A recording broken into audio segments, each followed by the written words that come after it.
Hello, magandang umaga. So far, so good.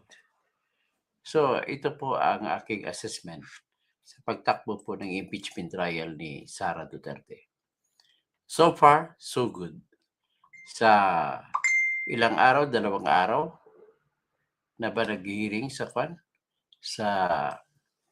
confidential fund, wala namang napatunayan na may binulsa si Sara na pera. Yan ang pinakamaganda doon. At ang nauna, yung sa kaso ng mga grave threats, napatunayan naman na may katwiran din pala siya. At napatunayan naman, wala talaga na. Hindi naman grave threats yun.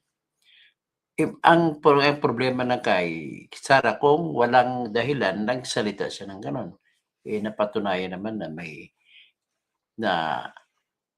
death threat din sa kanya, sa mga Oplan Romanov. At saka yung kanyang ang tinatawag na chief of staff niya, si Attorney Zuleika Lopez, ay umiiyak. So natural lang na bugso ng damdamin niya.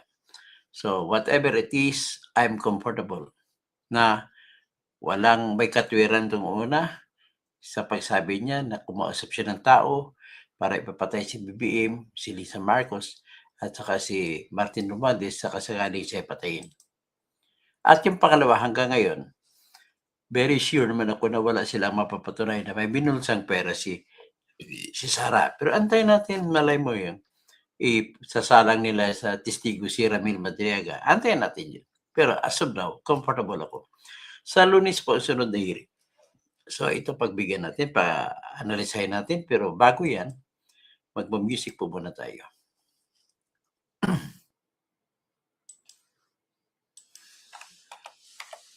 Ang music ng ating channel ang isasalang ko.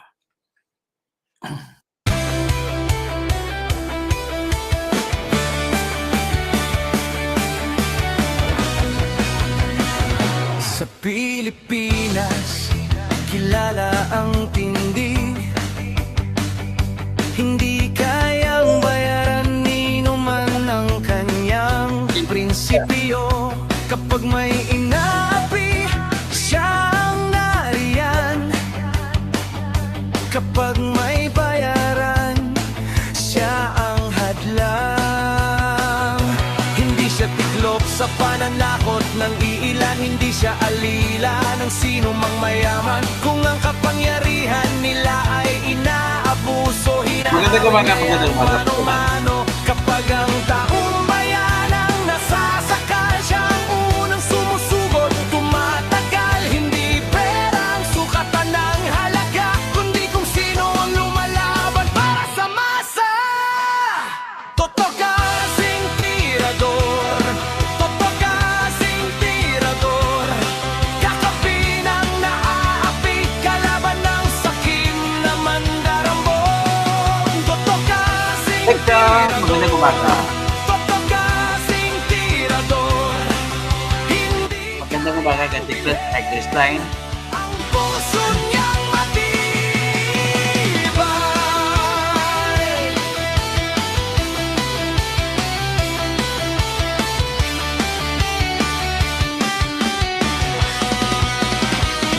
Mga magnanakaw sa pondo ng bayan, nanginginig kapag siya ang nandyan. Bawat piso, bawat sentimo, kailangang sagutin sa mata ng tao.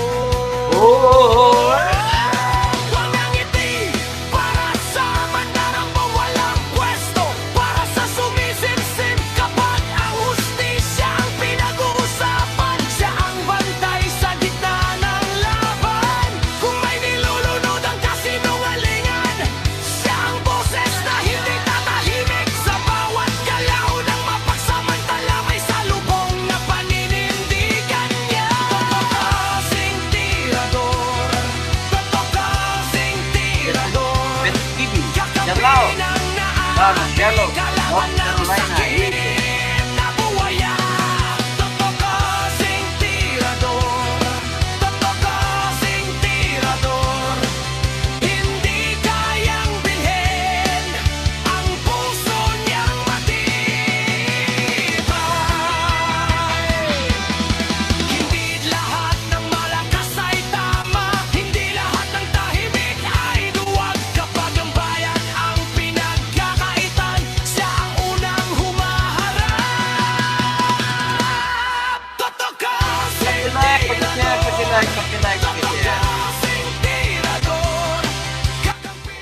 paki-like, paki-share para marami ang papasok.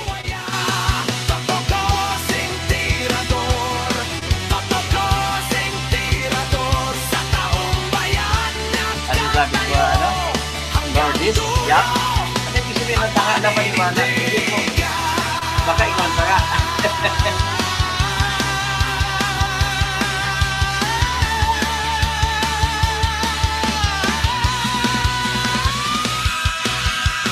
Okay, para ito sa mga tanga.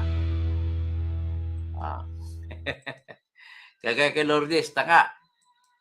Bakit kayo susuporta pa kay BBM? Magnanakaw yun. Si Sara, wala na patunayan na may nanakaw siya. Sara, Sara, wala nang iba. Sara, Sara lang pag-asa. Sara, Sara, siya lang makapakulong. Mga Sige, kontraktor Benedict naman, ubusin niya. Si BBM Sandro ikulong niya.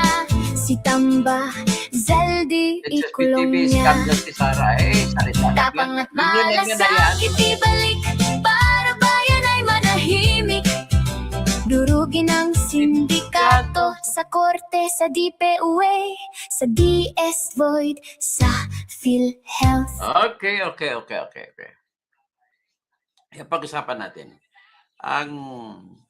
Pero bago natin mapag-usapan, nais ko lamang po i-congratulate si Iliala kasi nanalo sa first game niya. Ang score ay hindi, no? Grabe ka. 4-6, 6-4, 6-0. Sa first game, set talo siya. Pero dalawang set, binuo siya hanggang sa huli 6-0. Grabe. Sobrang galing na ni Iyala. Ang tinalo niya, yung tumalo sa kanya sa Australian Open. Yung tinalo niya kanya si Alicia Parks. Ang ganda nito, pero hindi ko na yung ipakita ko lang litrato ni Alex Iyala. Hindi ko pwede mapapaplay kasi maano kung tawag diyan, ma-copyright. Uy, hindi na ko na. Dali, ito po si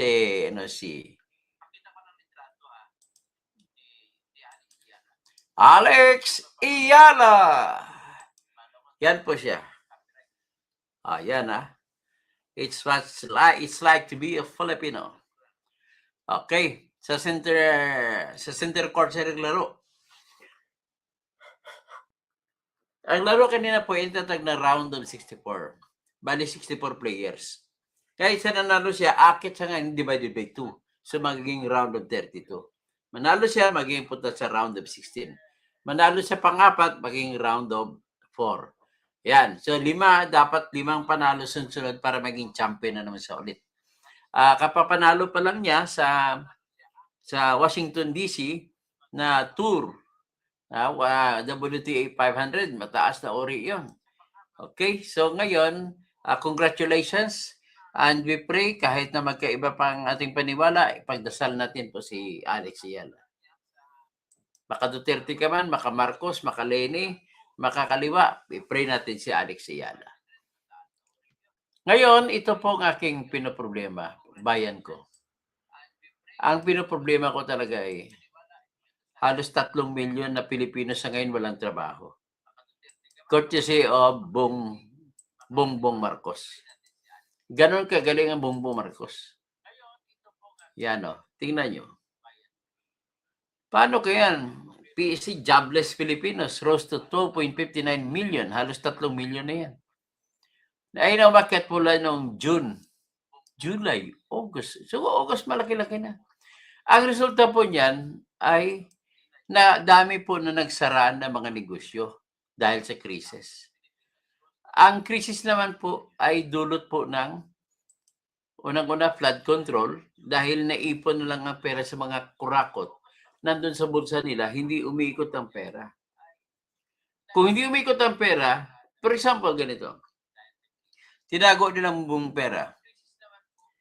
Ikaw ay nagtatrabaho ng makarpintero ka. Kung hindi nila hindi nila hinaharangan ng pera, ikot, may mapapagawa siya sa kanyang bahay, kukuha ng mga karpintero, ang karpintero, si sweldo, bibili ng pagkain, iikot yun.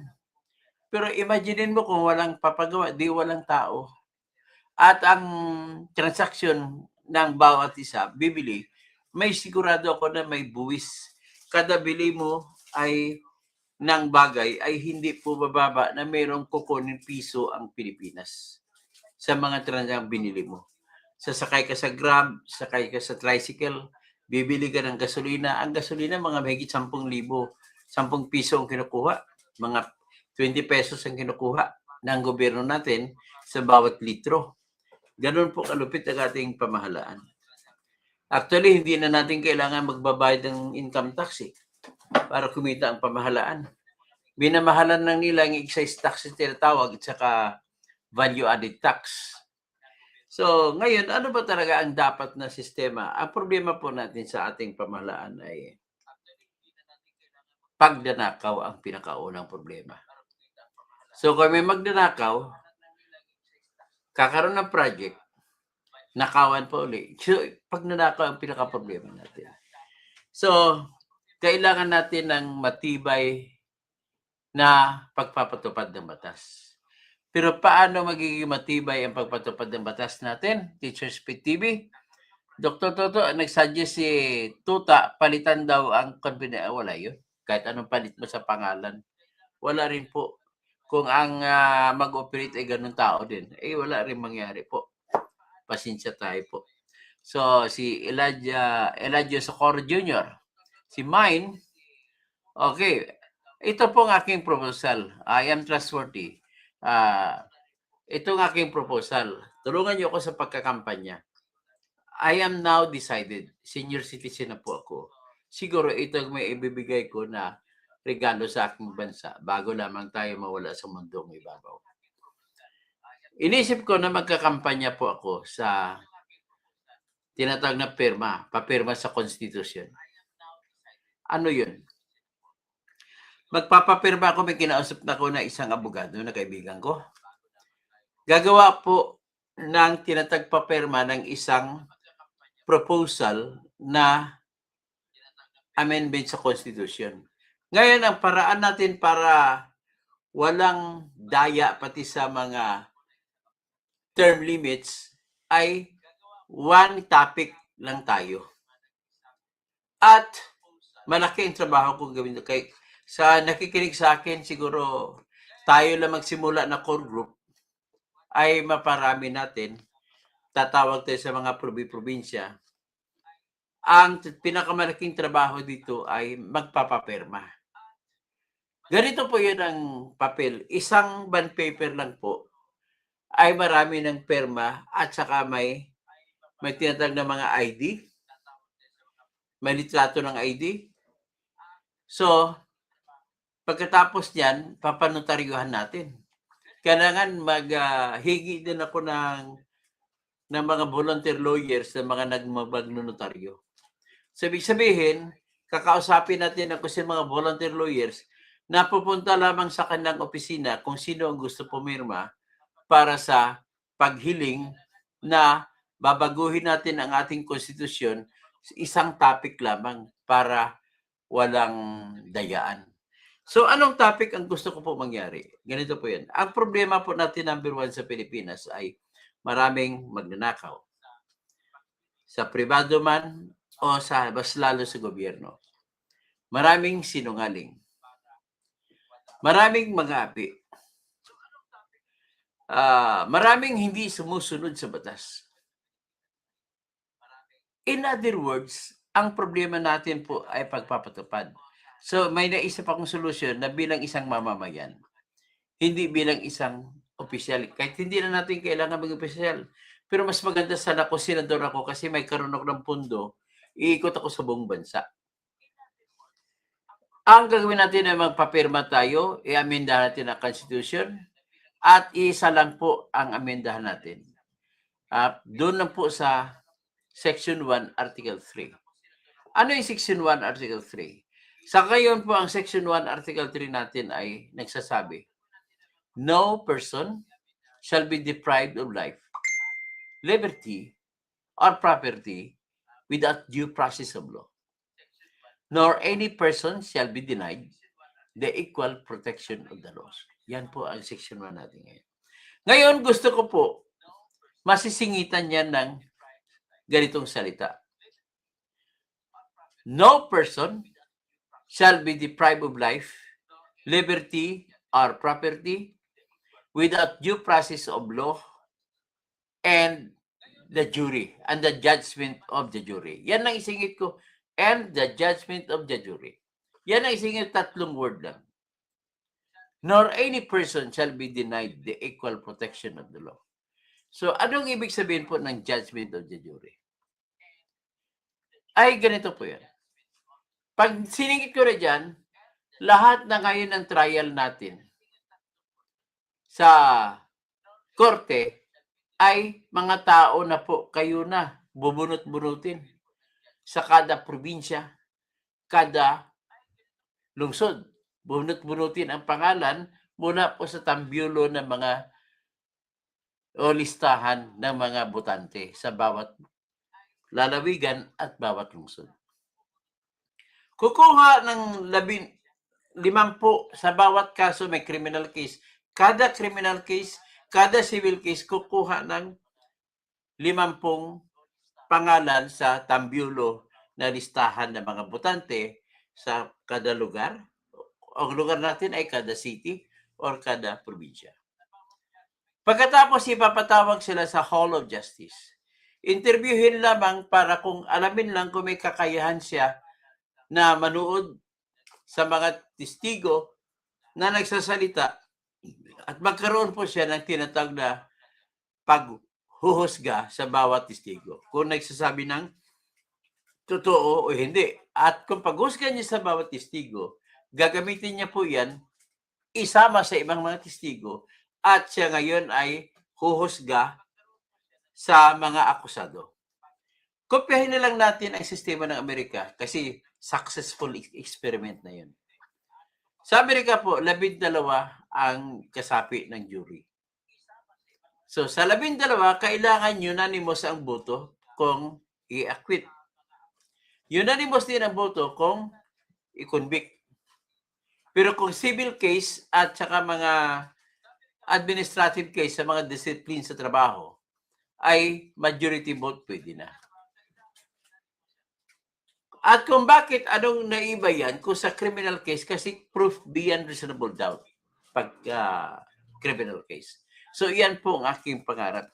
Sana tulungan niyo ako, Tetsuya Pet TV. Mag-organize tayo, si Ben Reclamador. Sana mag-organize tayo para naman, ako kasi senior citizen at kung mapatupad natin ito, maipakalat sa buong Pilipinas. Kailangan natin ng pirma sa bawat distrito ng 12% ng botante sa kada distrito. Pero walang ibang distrito, walang mababa sa 3%. So, ibig sabihin, pwede mangyari 40% sa isang distrito, basta wala lang mababa na 3%. At kung makompleto natin makuha sa lahat ng distrito, magkaroon tayo ng 12% na botante. Magkano? Ilan ng 12%? Sa kain po, 70 million ang botante. 7 times 12. So, 7 times 10 is 70 plus 14, that is 84. So, 8.4 million ang kailangan natin ng botante na pipirma sa ating petition. So, at kung kompleto na natin ang pirma, isusubiti natin sa COMELEC. At ang COMELEC ay obligado magpatawag ng plebisito at isubiti sa tao ang tanong na sasagutin ng mga botante ng yes or no. Ang tanong niya, papayag ka ba na baguhin ang Section 1, Article 3 ng Constitution na ito ngayon ay kung papayag ka, babasahin mo na ito ngayon na no person shall be deprived of life, liberty, or property without due process of law and the judgment of the jury. Nor any person shall be denied the equal protection of the laws. Ganun po. Anyway, silingit ko lang ito kaysa sa ating mga topic. Ang topic po natin ngayon ay, maiksi lang naman ito. Natunghayan naman po natin ang mga testigo sa confidential fund. Ni isa sa kanila po ay walang nagsabi, walang nakapagbigay ng ebidensya na may ninakaw si Sara na pera. Ano ba ang meron? Ang meron lamang po ay irregularidad sa pagbibigay ng resibo. Acknowledgement ang receipt ang lahat sa patungkol sa mga taong binigay. At nakita naman natin peke ang lahat ng mga pangalan. Sinabi mismo ni Attorney Roderick Wamil na auditor, state auditor. Tinanong siya ilang beses, ilang mga senador na nagtanong sa kanya. At pati si Michael Pua, attorney, at saka si Attorney Lorna Kapunan ay nagtanong din sa kanya. Tinitingnan niyo ba may mga pangalan na nakalagay dyan?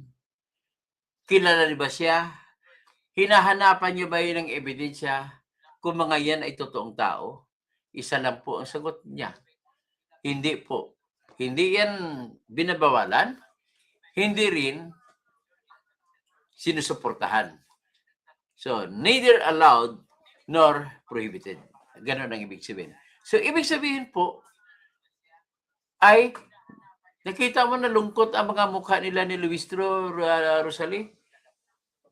Nakita ko mga mukha nila, nalungkot sila nung sinabi ng testigo na kahit piki pa yan ang nakalagay sa pangalan ng tumanggap na pera ay walang problema. So, ang naging problema dyan ay kung kasunod, ang hindi natin alam kung nagnakaw ba talaga si Sara o hindi. Kasi ang nakita lamang po natin ay ganito, resibo, ibang pangalan, at okay naman pala sa confidential fund na magbibigay ng resibo na peke ang pangalan. So sa ngayon, let us just give the benefit of the doubt to Sara Duterte na wala siyang ninakaw kasi walang ebidensya na binulsa niya. Kahit pang iba doon, it turned out, kagaya kay Mary Chris Piatos, 70,000 pesos ang binigay sa kanya, pero hindi cash in kind, mga medicine. So ngayon, ang hinahanap, naintindihan naman natin, ang hinahanap po ng auditor ay ganito. Dapat daw sana, kung medicine, dapat may resibo. Kasi hindi naman yan malalaman, hindi naman hahanapin ang pangalan ni Mary Chris Piatos. So kung medicine daw dapat ay may official receipt. So ngayon kung diferensya man yan lang po ang diferensya sa mga resibo ni Sara. Let the senators decide. Kung ako naman tanungin mo, walang problema yan sa akin. Kasi unang-una, may pwede naman kasi i-argumento. Kung ilagay ko po ang pangalan ng store, di pangalan, alam mo, makilala nyo na kung sino. Kung ilagay nyo ang street, ang lugar kung saan, edi makikilala na. Kaya nga, nasa una pong circular ng Commission on Audit sa 1992, October 1, ay bawal kahit kunting hint. Bawal. Pero ngayon na lamang sa circular na may petsa na January 2015, Circular 01-2015, na pumirma dyan Department of Budget and Management, pumirma dyan ang COA, pumirma dyan Department of National Defense, pumirma ng Department of the Interior and Local Government, at sa mga local government. So sila lang. Kung ako naman tanungin mo, kung ako naging defense lawyer ni Sara, hindi maobliga ang Office of the Vice President, Office of the President, Supreme Court, Department of Justice, hindi maobliga na maglalagay ng resibo. Hindi maobliga na susunod sa Circular 2015, 01-2015. Unang-una, hindi naman po yan batas. Circular lamang po yan. Ang sinusunod lamang natin po ang batas.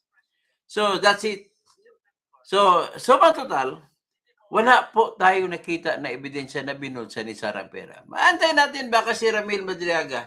Pero so far, so good hanggang ngayon. Kaya ang aking sinusuportahan, open naman ako sa inyo. Mas gusto ko si Sara na maging presidente. Kasi kung siya maging presidente, mind you, sigurado ipapakulong niya yung mga kawatan na yan. So, pakinggan muna natin siguro dito yung sinabi ni ang magandang interview ito kay Attorney Edward Chico. Magaling na komedyan na abogado. May comedy bar siya. Pakinggan natin si Attorney Edward Chico. Ayan.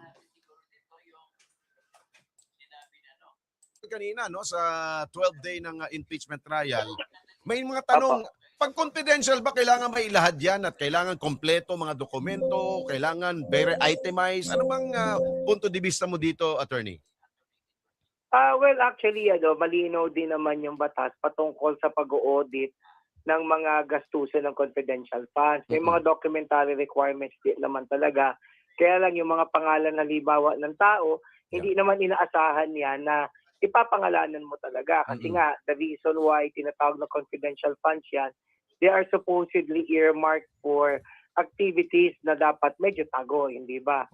Pero pagka kinakailangan, technically, pero parang sealed envelope na yung mga tao na yan, tunay na pagkakakilanlan ay ando doon. Hindi ba? So, hindi naman yan dapat talagang binubuksan. Actually, hindi masyadong ma-issue naman yung confidential fund. Nagkaroon lang talaga ng issue precisely because we have this impeachment. Pero I remember, in fact, during ng time ng dating ombudsman, natanong sa kanya yan during budget deliberations. Kasi may confidential funds din ang ombudsman.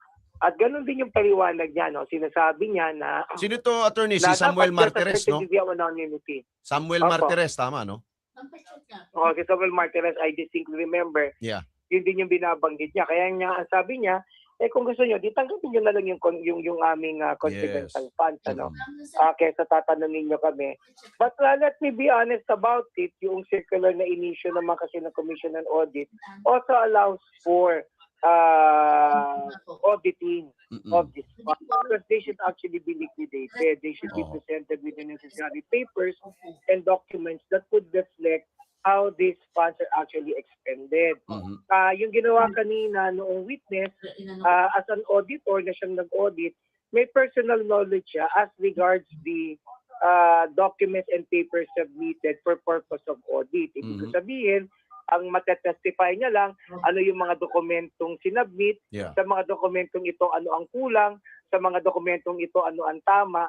So at the end of the day, his expertise will only be limited to the fact na may irregularity, for example, sa mga papeles.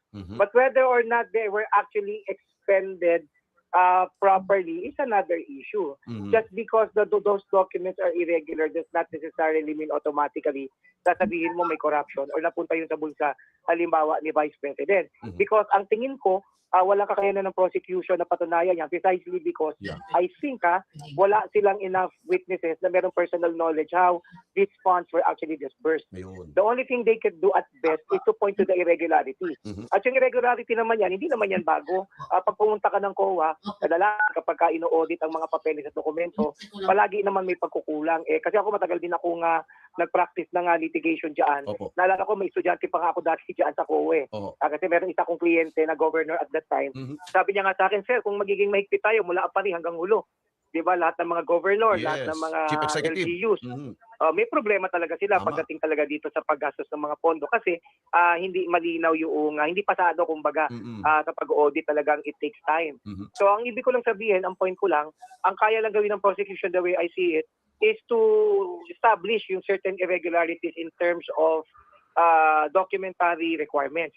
But whether or not ginastos talaga or hindi, is really something else. Kaya kung totoo yung sinasabi ni Attorney Michael Coa na maipapaliwanag nila, hindi ba sabi niya when the time comes, kapag depensa ang nagpresenta, mapapatunayan nila, that definitely is a different ball game. Tandaan natin, ang impeachment ay optics lang yan. Ibig ko sabihin, yung tingin ng taong bayan, pag napaliwanag nila talaga na may napaggastusan at hindi naman napunta sa bulsa halimbawa ni Vice President, definitely malaki ang impact nun. But on the other hand, kung hindi nila maipapaliwanag kahit papaano, mahihirapan sila kasi ang ginagawa ng prosecution ngayon, maglagay ng mga red flags. Diba? O nakita nyo to, kulang So baka may mali. So yun ang nangyayari lang dito sa impeachment na ito. So ibig sabihin, sa level ni Attorney Roderick Wamil, ay hindi niya sakop yung pagsabi na itong confidential funds ng OVP at ng DepEd ay illegally used. Hindi niya pwede sabihin yun. Wala siyang personal knowledge Kayo, yun, hindi naman niya tama. alam kung paano talaga Oo, nagamit eh.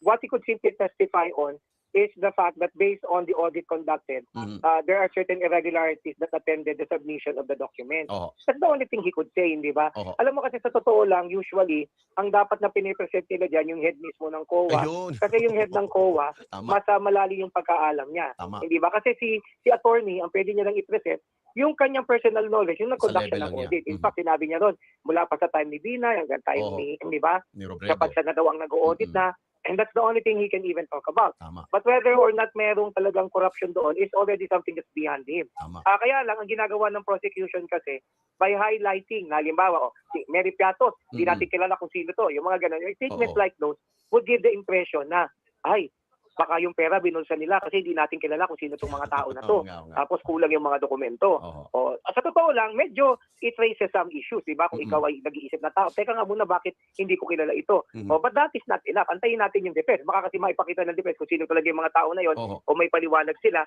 then definitely that would become a different story. Oo. Pero bilang ay state auditor, hindi ka pwede, kunyari, kung dumating man ang mga dokumentong hinihingi mo o yung inaasahan mo sa gagawin pong liquidation dito sa confidential funds, hindi mo rin pwedeng sabihin na, ito pa lang si Mary Grace Piatos ay ito pala yon, ganun. Hindi sila pwede doon. Hindi sila pwede magbanggit. May batas yun, di ba? Ang nire-require lang nila. Oo. Ang nire-require lang nila would be as soon as those names are submitted, Oo. yung mga pangalan na ito nakalagay sa sealed envelope and they're not even at liberty to open that up. Ayun, oo. Kasi di ba, ang purpose lang niyan is that in the event na magkakaroon ng problema, at Oo. least may patunay na yung mga taong ito ay totoo. Oo. Kasi because malinaw kasi yung batas na iniba natin yung treatment nitong confidential fund Mhm. precisely because the term itself would suggest it's confidential. Di ba? Tama. Oo. Di sana ordinaryong pondo na lamang ito. Mhm. Hindi ba? Kaya itong mga confidential funds, nakarely ito mainly sa certification na limbawa ng principal na ito ay ginamit sa tamang pagkagagamitan. Mhm. At hanggang doon lang siya. Naalala ko, di ba, tinatanong pa siya, anong masasabi mo dito sa mga nakita mo? Di ba, Mhm. parang unconscionable ba ito? Yeah. Di ba, may mga ganun tanong si Kapunan, kasuklam-suklam ba ito? Kita mo, he was quick to point out that irregular lang. Oo. Because he really couldn't say whether or not they're unconscionable because he has no personal knowledge Mhm. whether or not the money actually went to the pockets of certain people Mhm. and not really not really used for the purpose for which supposedly it was intended. Pero may nabanggit si Attorney Lorna Kapunan na natanggal naman sa listahan yun, yung sa sa record, yung sinabi niya scam yan, scam.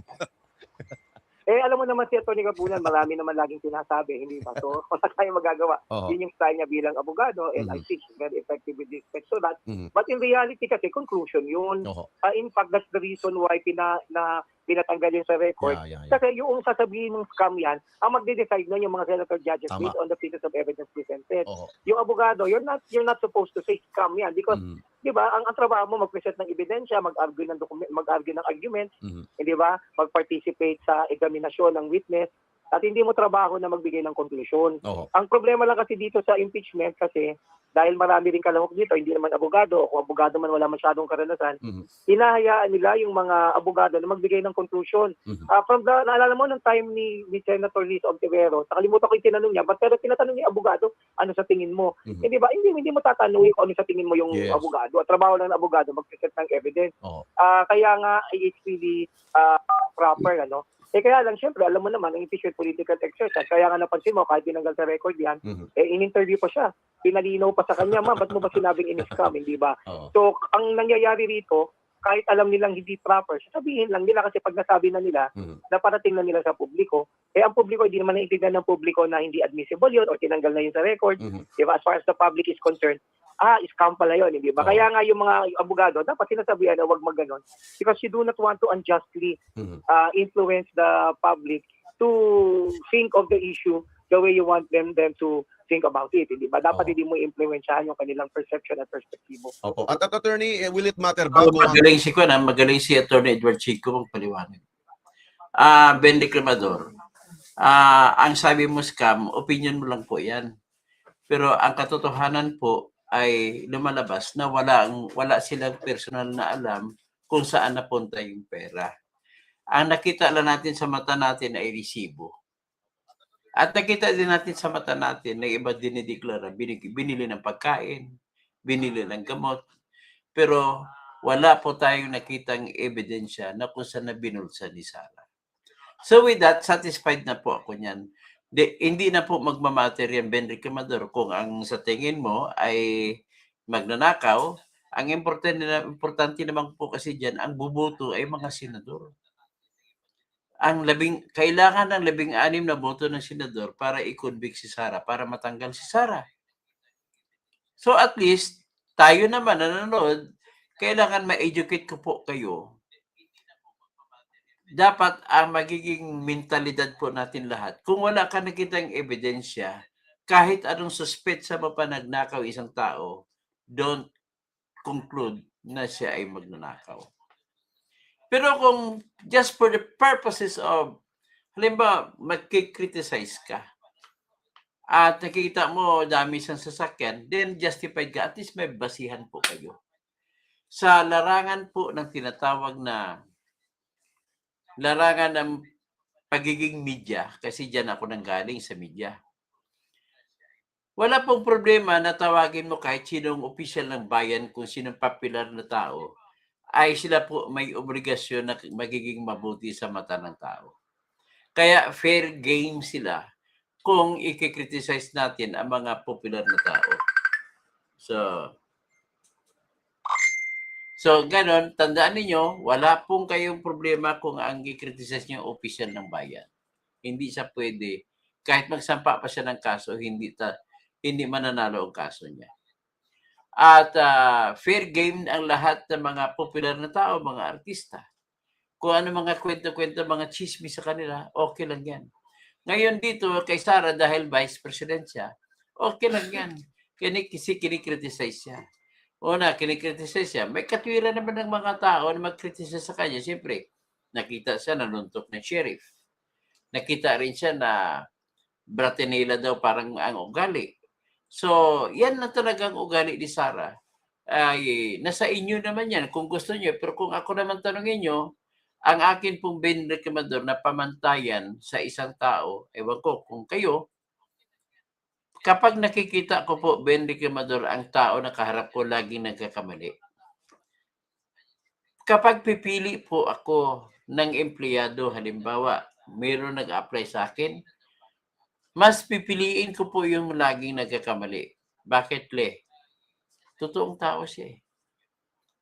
Hindi niya binabantay ng katawan niya na kailangan hindi siya makasigaw. Mas gusto ko pa yung totoong tao. Kasi bakit? Kung mayroon ako kumpanya, I want honest people. Number 1, honesty is the best policy. Number 2, competence. Alam ang trabaho. Panghuli na lang sa akin yan, ang tinatawag plus factor na lang yan kung maganda pang ugali. Ganun lamang po. Tatlong bagay lamang po ang aking pagpipilian para kung ako ikukuha ng empleyado. So, si Procure Salakot, totoo po yan basta nagkakamali-kamali ka mga salita. Kasi kayo, mapagkunwari ang nakikita nyo. So, ngayon, ito, ulitin ko lang. Hindi naman natin maitatanggi na maraming mali sa mga resibo. Ang tawag natin resibo, tawagin lang natin acknowledgement receipt. Kasi iba yung resibo na may official receipt na dumaan sa BIR, iba naman yung resibo na acknowledgement receipt. Maraming lay doon ang magkamali, ibang petsa. Kagaya na ipapakita ko ng petsa nagkamali, sa mga resibo. Kaya ito po yung mga naging dahilan kung bakit hindi tinanggap ng COA. Kagaya nito mga resibo. Titingnan ninyo po. Umabot po mga resibo na ganon, umabot po sa 73 million daw. So, kaya hindi natanggap. Yan ay sa una. Kagaya na titingnan ninyo. Ano ang tingin ninyo sa resibong ito? Di ba nakita nyo?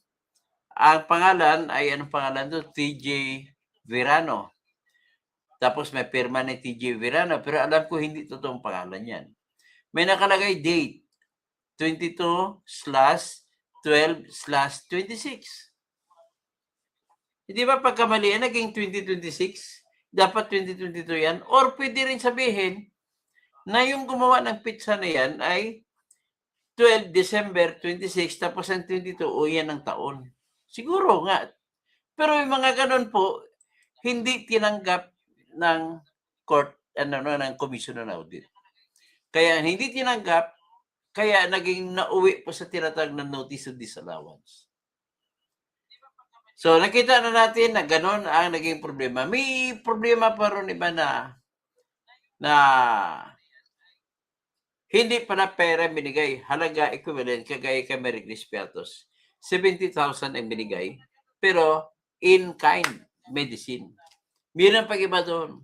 So mga iyan po, hinanapan po kasi pag medicine, hinanapan ngayon ng auditor ng resibo. Hindi nakapagbigay ng resibo si Sarah sa mga medicine ganun. So, pinag-ipon nila yung mga ganun hindi nakasunod sa pamantayan ng 2015-01 na Joint Memorandum Circular at kinuwento nila at pinapabayaran nila kay Sara Duterte. So ladies and gentlemen, iba po yung sitwasyon na walang binigay na resibo kaysa yung sitwasyon na may binigay na resibo, sinabihan nga lang mali ang resibo mo. So, dapat ibahin natin ang dalawang punto na yun. Anyway, after all, ang magdesisyon naman dito ay mga senador. Sa tingin mo ba, senador ay bubuto kontra kay Sara kung ganun pagkakamali?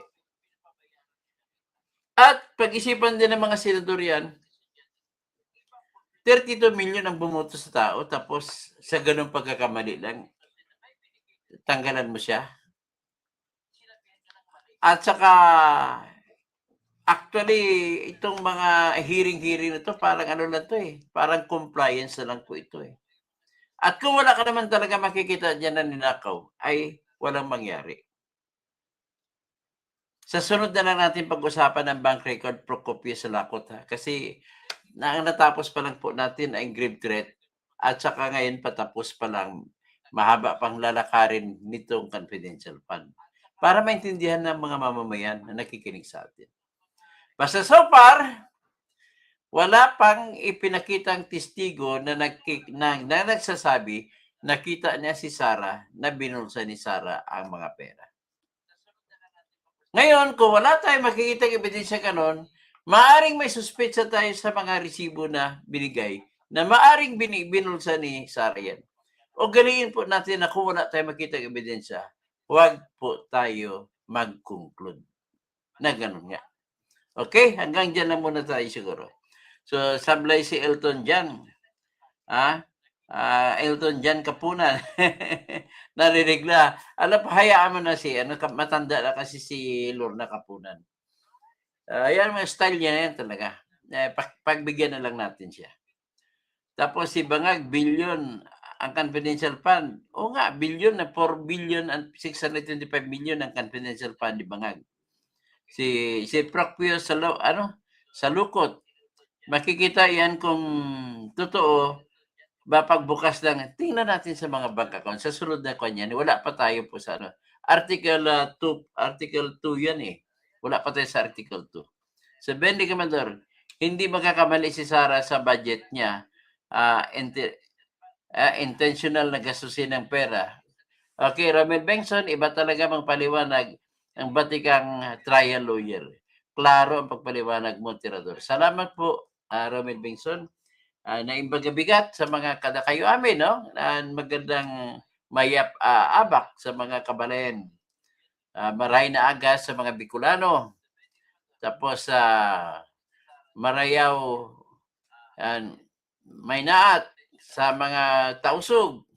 Mapia kapipita, langon sa mga pagari, akan agupakat. Sa mga Surigao nun,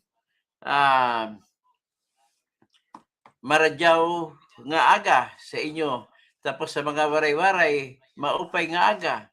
Sa taga-Bohol, sa nang asawa ko nanggaling, maadyong aga sa inyo. Dadyon kamo sa Bujol. Okay, sino pa? Sa Cebu, maayong buntag sa inyo sa Cebu. sa Budjol di ay ano, maayong buntag. Okay. Saan pa? Sa mga binabati ko po yung aking naging client na isang dedikadong relihiyoso na Muslim na si Bapa Ingkong Binago. Ay magandang umaga po. Diyan po siya sa Nalos, Kemba. Sa mga kaibigan ko na mga MILF, diyan po sa Balut Island, sa dulo lamang ng Sarangani. Magandang umaga, mapya kapipita sa inyo langon. Si Marcel Aguelo, mula nang naging DDEC attorney, nagiging kagaw. Hindi po kagaw ang kwan, nagiging unfair ka lang sa iyong salita. Okay ha, pag-usapan natin bakit ako nagdi-DS. Nagdi-DS pa ko una, maraming dahilan. Una, yung mga kasama ko sa Dilaw, sa kakamping at sa mga makabayan, sinusuportahan ang magnanakaw ni si Bibim. Ayaw ko na sa kanila. That's number one. Number two, yung inaresto ninyo si Digong na walang warrant of arrest dito, kidnapping yun, ayaw ko na sa inyo. May karapatan po lahat ng akusado. Kaya ikaw, Marcelo Aguilo, pasensya ka na, Aguilo, ang tingin ko sa iyo po, kumakampi ka sa magnanakaw, trilyon-trilyon, mga mali-maleta. Procopio Salakot, sige, bahala kayo kung ayaw si kay Ruben, pero ang sa akin lang, magiging mapagmasid na rin tayo. Hindi na Marcos loyalist ka. Itong si Marcos, totoo lang, ginagamit nila mga Ilocano na sumusuporta sa kanya. Hindi ba yan unfair sa mga Ilocano? O makahingi kayo ng pera dyan, bibigyan mo kayo ng pera? Kayo mga taga Ilocos Sur, Ilocos Norte. Okay. No wonder na number 1 sa ngayon sa survey, pinaka-latest na survey, 31% sa Ilocos Sur at saka Ilocos Norte, sa Pangasinan, sa La Union, si Sara Duterte. Kaya nga, number 1 siya, 31% sa the balance of Luzon. Sa Metro Manila, number 1 din siya. Sa Mindanao, 53%, number 1 siya. Hindi, sa Visayas yan. Pero sa Mindanao, ay umabot pa siya na 86-87%. Pero contrast rating lang, umabot pa sa 95%. So that is the reality of life. Kaya nga, sigurado po ako, pag hindi lang nila matanggal si Sara sa Senate, sa impeachment, si Sara na po magiging presidente. Ganun na po aking masasabi. Very fair naman ako sa inyo. So, magandang umaga po sa inyo. It's a Speak TV. Senador mong si Tuta at Robust at Krisa na supalpal ni Chis. Sino pang iba?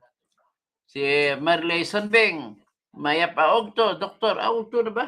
Uy, malapit na. Okay, Procopio Salakot. So, maupay nga ogto o maupay nga malim, nga kurup sa mga waray-waray. So, Ben Reclamador, Romel Bengson. Okay, hanggang dyan na muna tayo. Magandang umaga po sa inyong lahat. Maraming salamat.